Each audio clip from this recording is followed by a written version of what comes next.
Hallelujah. सुबह की शुरुआत खुदावंद के साथ आप सभी को खुदावंद की मीठे और पवित्र नाम में जय मसीह की। हालेलुया। खुदावंद खुदा बादशाह के बादशाह जीवित परमेश्वर अनुग्रहकारी जीवन देने वाले हम आपकी तारीफ करते, आपकी स्तुति करते, प्रशंसा करते। Hallelujah hallelujah. अब्राहम, इसहाक और याकूब का परमेश्वर आपके नाम की महिमा करते।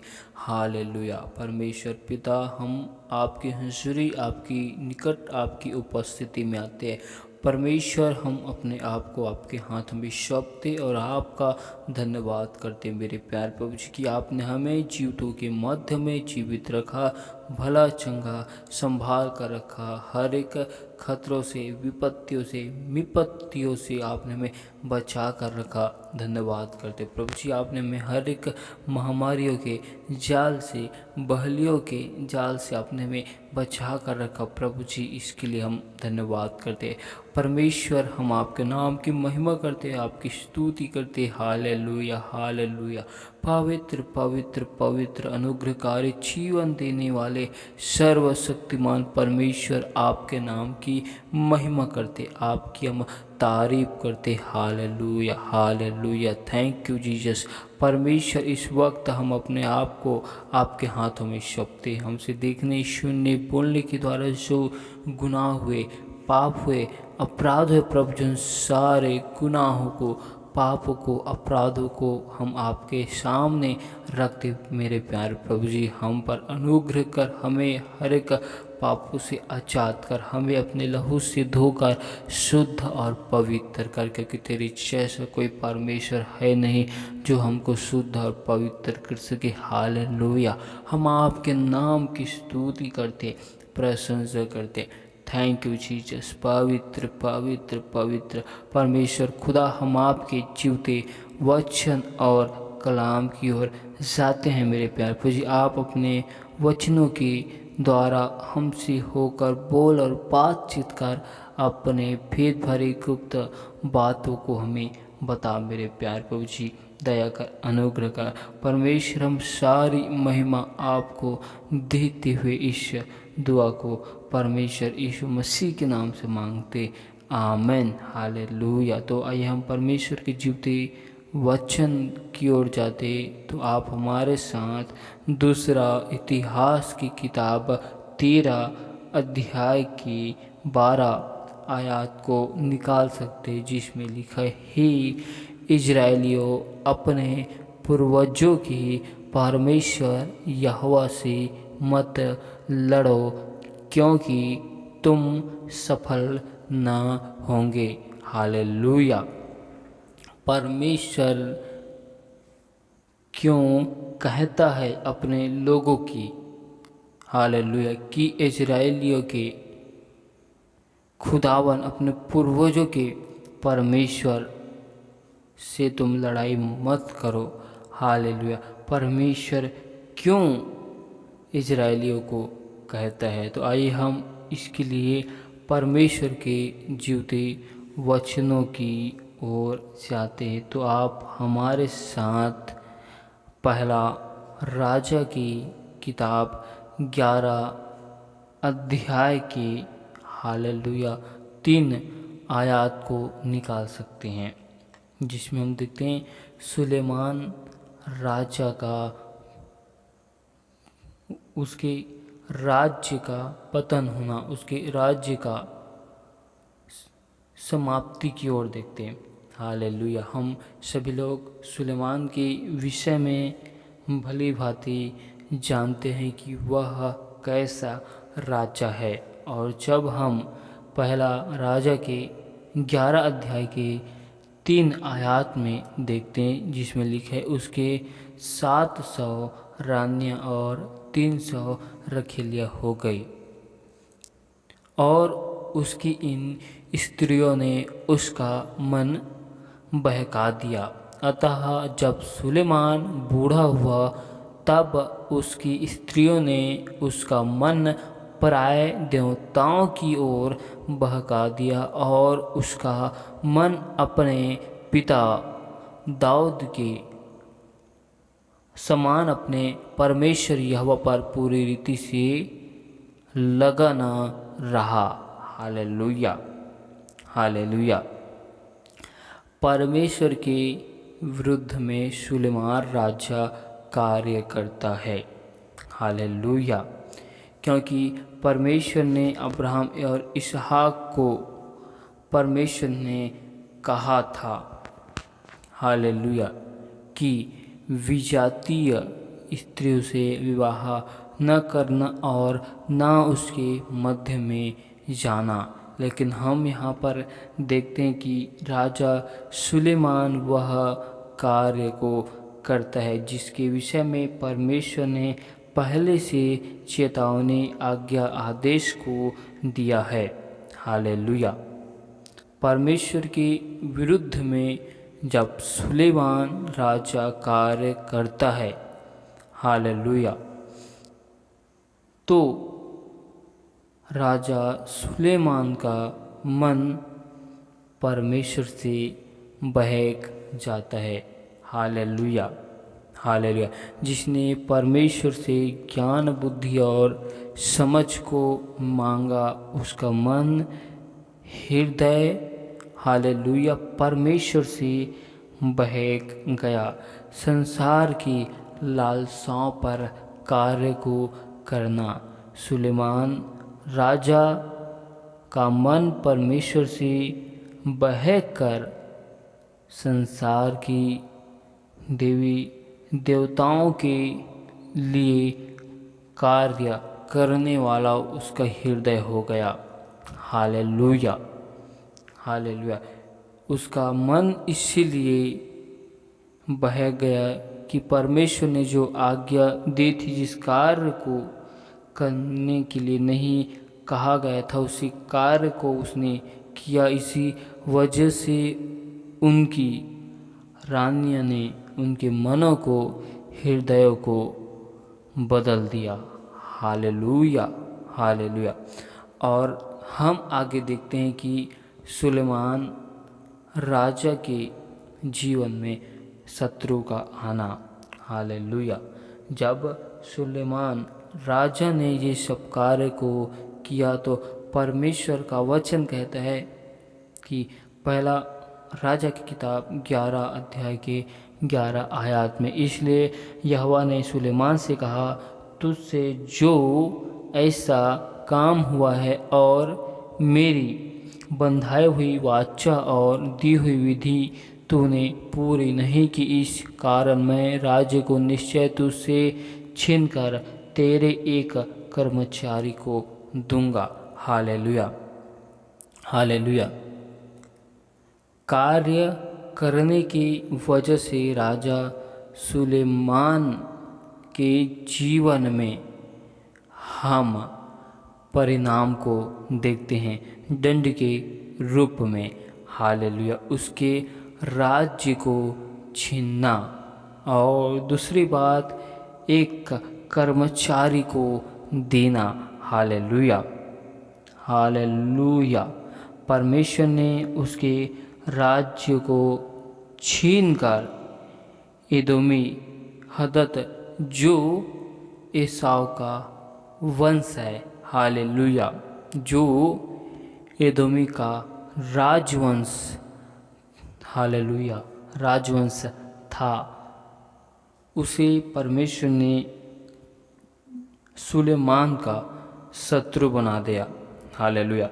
यह एदोमी शाऊल का मुखिया था, शाऊल का मुखिया का चरवाहा, हालेलुया, एदोक था। हालेलुया। दूसरी बात याजकों को एदोमी ओदेक ने मारा। हालेलुया। इस वजह से दाऊद जब एदोमी नगर को, एदोम लोगों को मारता है तो सारे एदोमी लोग दाऊद के अधीनता में आ जाते हैं। Hallelujah, hallelujah. इसी को परमेश्वर ने शमूएल का शत्रु बना दिया। क्योंकि ये एदोमी लोग दाऊद के अधीन में रहते थे और दाऊद के बाद यह सुलेमान राजा के अधीन में रहने लगा, क्योंकि ये लोग दाऊद से डरते थे। Hallelujah, hallelujah. इसी को परमेश्वर खुदावन ने सुलेमान का शत्रु बना दिया। हालेलुया। और हम आगे एक और नाम को देखते हैं, एलियादा। यरूशलेम में हालेलुया स्त्रियों की रखेल की संतान रजोन। हालेलुया। इसमें एक नाम और आता है जिसे हम देखते हैं पहला राजा की किताब 11 अध्याय के 23 आयत में, फिर परमेश्वर ने उसका एक और शत्रु कर दिया, अर्थात एलियादा के पुत्र रजोन को। जब राजा दाऊद हेब्रोन से यरूशलेम में आया तो उन्होंने अनेक के स्त्रियों को अपने लिए रखा, जिसमें से उसकी एक संतान उत्पन्न हुआ, एलियादा उसके पुत्र रजोन। Hallelujah, hallelujah. इसे भी परमेश्वर खुदावन ने सुलेमान का शत्रु बना दिया। Hallelujah, hallelujah. रजोन सेम का वंश आराम इन लोगों पर राज्य करने लगा। हालेलुया। क्योंकि यह इजराइलियों से घृणा करता था। हालेलुया। इसी वजह से यह आराम के लोगों पर राज्य करने लगा। हालेलुया।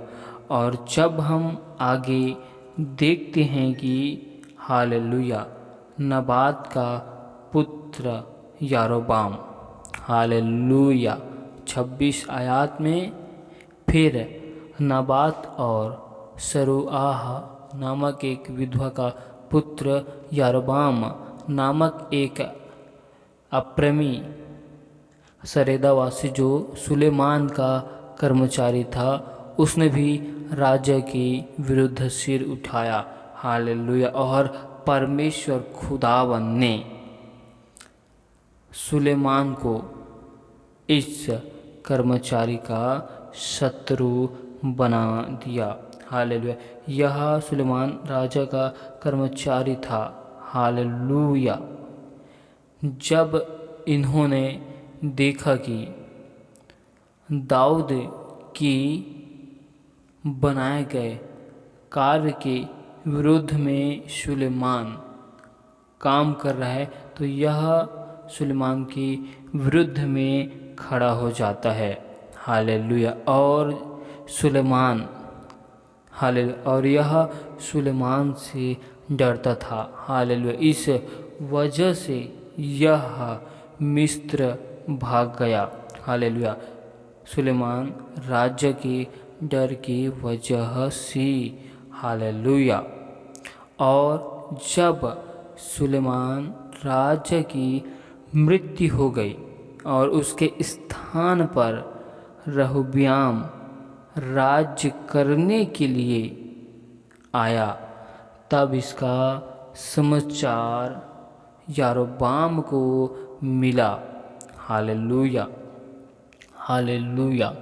और यारोबाम मिस्र से वापस आया। हालेलुया। और हम 12 अध्याय के हेडिंग में देखते हैं कि इजराइल राज्य का 2 भाग हो जाना। हालेलुया। जब सुलेमान का पुत्र राजा बनता है, तब इजराइल 2 भाग में बट जाता है। Hallelujah, hallelujah. क्योंकि रहब्याम हालेलुया वृद्ध लोगों की बातें को, सम्मति को सुनकर उसके अनुसार कार्य नहीं करता। 12 अध्याय के 8 आयत में देखते हैं, रहब्याम ने उस सम्मति को छोड़ दिया जो बूढ़ों ने उसको दी थी और उन जवानों से सम्मति ली जो उसके संग बड़े हुए थे और उसके सम्मुख उपस्थित रहा करते थे। Hallelujah, hallelujah. रहब्याम ने अपने उस जवानों की सम्मति को लिया जो परमेश्वर की विरुद्ध में गलत योजनाओं को, गलत नियम को, गलत बातें को सिखाता था। Hallelujah, hallelujah. इसी वजह से हालेलुया केवल जितने इजरायली यहूदा के नगर में रहते थे उन पर रहब्याम राज्य करने लगा। हालेलुया। 12 अध्याय के 17 आयत में लिखा है, अतः इजराइल अपने अपने डेरे को चले गए। केवल जितने इजरायली यहूदा के नगरों में बसे हुए थे उन पर रहब्याम राज्य करता रहा। Hallelujah, hallelujah. और जितने भी इजरायली लोग थे वे सारे लोग रहब्याम से अलग हो गए। Hallelujah, hallelujah. रहब्याम राजा अदोराम का पथराव से मरने से वह लोगों से डर जाता है और यरूशलेम को भाग जाता है। Hallelujah, hallelujah, hallelujah. और पुनः वापस आना यरोबाम का। जब यरोबाम को मालूम होता है कि रहब्याम शेकेम से भागकर हालेलुया यरूशलेम को गया है तो वह वापस यरूशलेम में आता है। Hallelujah, hallelujah. और रहब्याम को हालेलुया रहब्याम जब वापस आता है और उसे जितने इजरायली लोग बचे हुए थे जो रहब्याम से अलग हुए थे वे सभी लोग मिलकर यारोबाम को राजा बनाते हैं। हालेलुया। वह संपूर्ण इजरायलियों पर यारोबाम राजा बनता है। Hallelujah, hallelujah. और हम आगे देखते हैं। Hallelujah, hallelujah. अपने भाई से युद्ध करने की तैयारी करता है। यहूदा व इजरायलियों के बीच में अब युद्ध होने वाला था। हालेलुया। यारोबाम यहूदियों से मतलब कहने का अर्थ है कि सुलेमान के वंश से, दाऊद के वंश से जिस पर रहब्याम राज्य करता था उन यहूदा से युद्ध करने के लिए तैयारी करता है। हालेलुया। संपूर्ण इजरायली लोग हालेलुया। तब परमेश्वर उन्हें युद्ध करने से रोकता है। Hallelujah, hallelujah. अब उसके बाद हम देखते हैं कि 25 आयत में पहला राजा 12 अध्याय के 25 आयत में यारोबाम का मूर्ति पूजा चलाना। तब यारोबाम एप्रैम के पहाड़ी देश के शेकेम नगर को ढूंढ करके उसमें रहने लगा। फिर वहाँ से निकलकर पनूएल को भी दृढ़ किया। तब यारोबाम सोचने लगा, अब राज्य दाऊद के घराने का हो जाएगा। Hallelujah, hallelujah. जब यारोबाम सोचने लगा कि यह राज्य फिर से दाऊद का, सुलेमान के पुत्र रहोबियाम का हो जाएगा, इसके डर की वजह से यारोबाम मूर्ति पूजा चलाने लगा ताकि लोग यरूशलेम को न जा सके, केवल वहीं रहे। और उन्होंने उसके लिए सोने का एक बछड़ा बनाया। हालेलुया। परमेश्वर की भविष्य की योजना दाऊद के कुल में। Hallelujah, hallelujah. जब यारोबाम ने मूर्ति पूजा चलाना आरंभ किया, तब परमेश्वर खुदावन ने, हालेलुया, दाऊद के कुल के लिए भविष्य की योजनाओं को बताता है। हालेलुया। योशिय्याह पुत्र उत्पन्न होने की भविष्यवाणी को हम देखते हैं। हालेलुया। यारोबाम बुरे पापों से ना फिरा। Hallelujah, hallelujah, hallelujah. यारोबाम बुरे कामों से अपने मन को परिवर्तन नहीं करता है। यारोबाम के पुत्र की मृत्यु हो जाती है। Hallelujah, hallelujah. 14 अध्याय के हेडिंग में देखते हैं कि अहिय्याह की भविष्यवाणी और यारोबाम के पुत्र की मृत्यु। हालेलुया। और हम 13 अध्याय के 33 आयत में देखते हैं, इसके बाद यारोबाम अपनी बुरी चाल से ना फिरा। उसने फिर सब प्रकार के लोगों में से ऊंचे स्थानों के याजक बनाए। हालेलुया। वरन जो कोई चाहता था उसका संस्कार करके वह उसको ऊंचे स्थानों का याजक होने को ठहरा देता था। यह सब करने लगा जब यहोवा ने देखा कि यारोबाम अपने बुरे चाल से, आचरण से अपने मन को परिवर्तन नहीं करता है, तो वह उसके जीवन में एक बड़ी समस्याओं को, विपत्तियों को लाता है, उसके पुत्र की मृत्यु को। Hallelujah, hallelujah. और जब उसके पुत्र, हालेलुया, मृत्यु हो जाती है, और हम 14 अध्याय के 20 आयत में देखते हैं, यारोबाम 22 वर्ष तक राज्य करके अपने पुरखाओं के संग सो गया, और नादाब नामक उसका पुत्र उसके स्थान पर राजा हुआ। हालेलुया।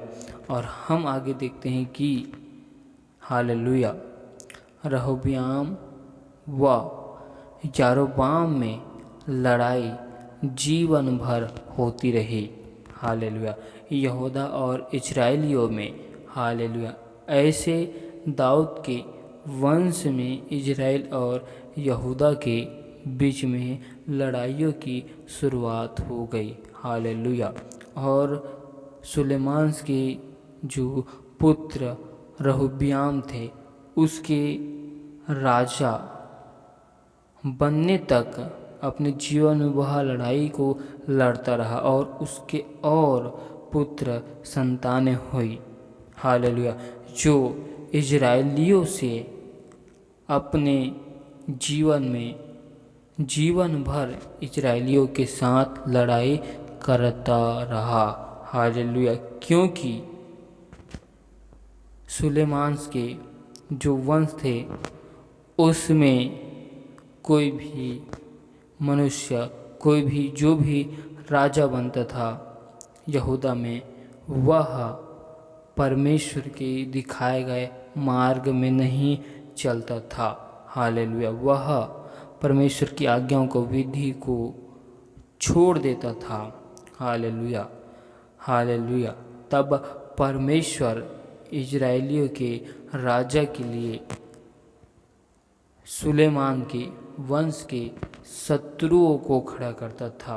हालेलुया। शुरू में तो इजरायली लोग के राजा अच्छा कार्य को करते थे और बाद में वह सामर्थी मजबूत बलवंत हो जाता था तो उनका मन परमेश्वर खुदावन से बहक जाते थे। राजा के साथ साथ राजा के लोग इजरायली लोगों का मन हृदय भी उन बुरे कामों की ओर लग जाता था। हालेलुया। जिसकी वजह से परमेश्वर इजरायलियों को दंडित करते थे और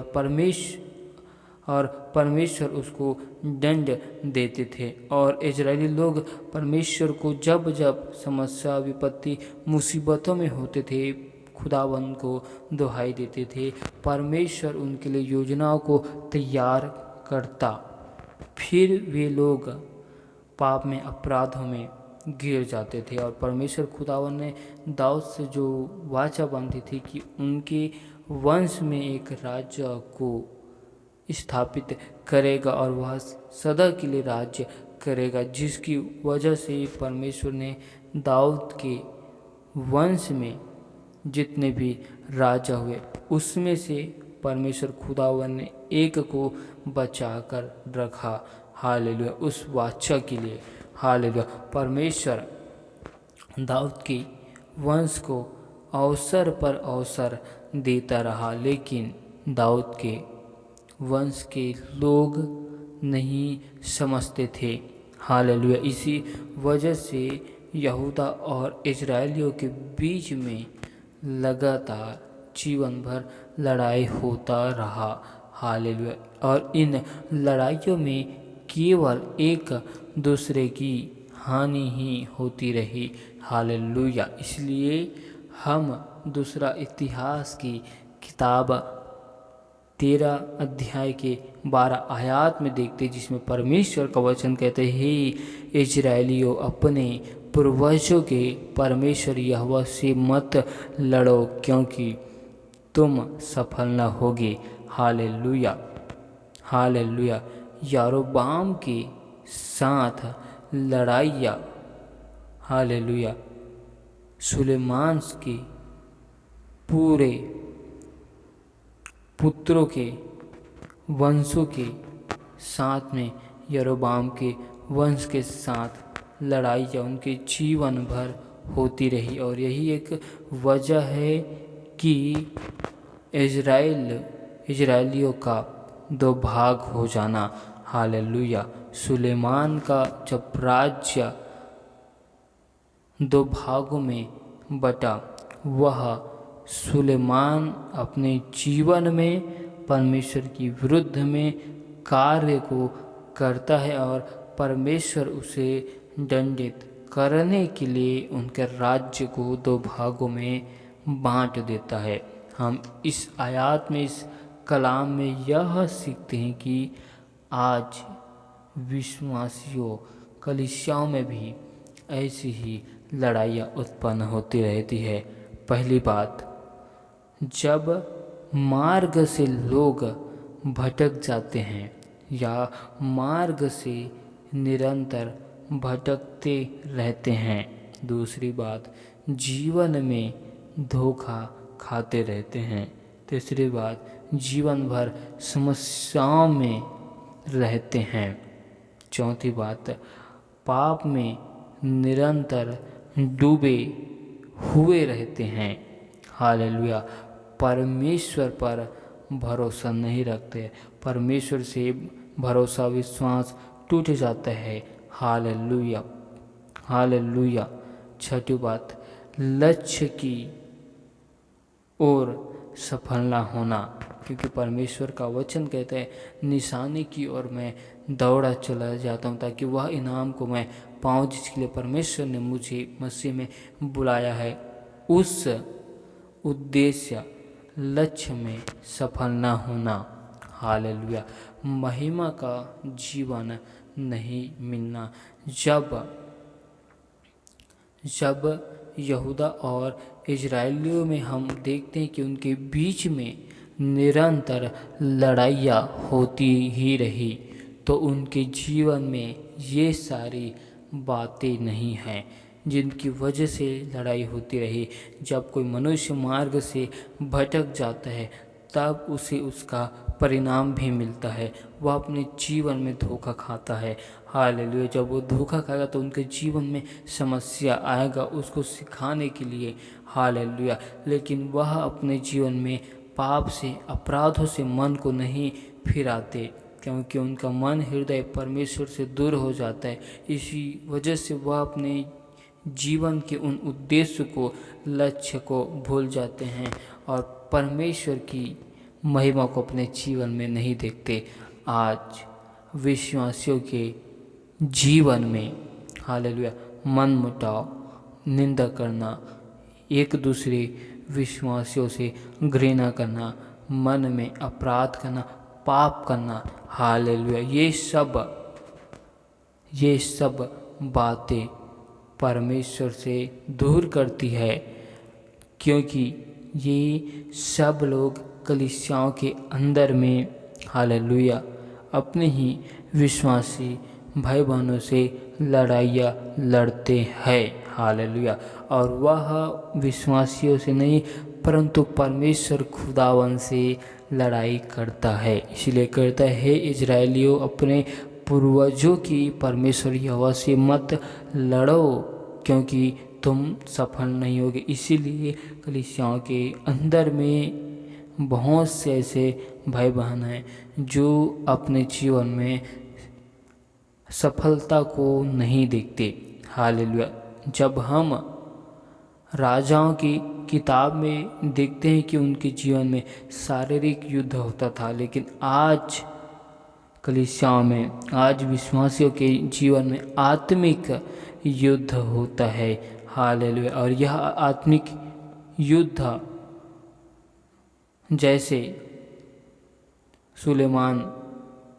सुलेमान के वंश और यारोबाम के वंश के बीच में जो शरीर के द्वारा युद्ध किया जाता था, वैसे ही आत्मिक युद्ध है। हालेलुया। हालेलुया।